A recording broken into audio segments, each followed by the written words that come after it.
S'il n'y a rien à redire sur la victoire finale de Lyon à Nantes, l'arbitrage de Jérôme Brizard a encore donné lieu à des débats. Alexandre Lacazette a évité une expulsion qui lui semblait promise. Antoine Kombouaré n'était pas à prendre avec des pincettes dimanche soir après la défaite de son équipe, 1-3, l'entraîneur étant conscient que cela ne faisait pas les affaires du FC Nantes, en lutte pour le maintien.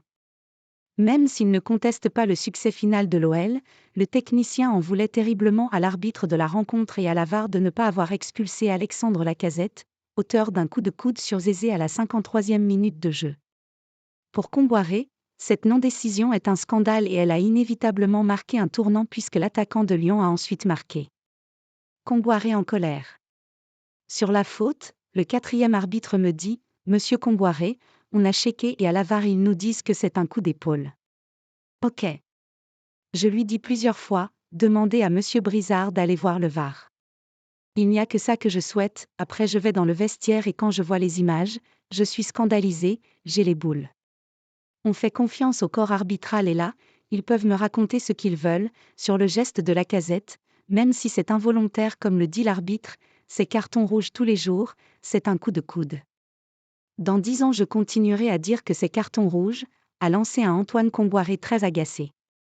Et il a reçu un soutien assez rare, puisque le fautif lui-même a reconnu que l'arbitre avait été bien gentil avec lui. En effet, interrogé sur cette action de jeu, Alexandre Lacazette en personne a reconnu que prendre un rouge sur son geste sur Zézé n'aurait pas volé. Très honnêtement, alors qu'il aurait pu taper en touche, le buteur de l'Olympique lyonnais a admis que son geste involontaire sur le joueur du FC Nantes valait probablement une expulsion plus qu'un avertissement. J'aurais pu comprendre si j'avais pris rouge.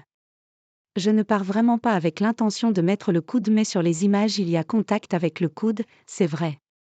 J'aurais pu comprendre s'il y avait eu rouge. C'est assez dangereux mais je ne pars vraiment pas avec l'intention de lui faire mal, je m'excuse directement. Je n'étais même pas énervé. Je peux comprendre la déception des Nantais mais ça reste un fait de jeu. Comme on dit, sur la saison, ça s'équilibre, a fait remarquer celui qui a marqué contre Nantes son 14e but de la saison en Ligue 1, revenant à 2 réalisations de Jonathan David, l'actuel dauphin de Kylian Mbappé, meilleur buteur du championnat.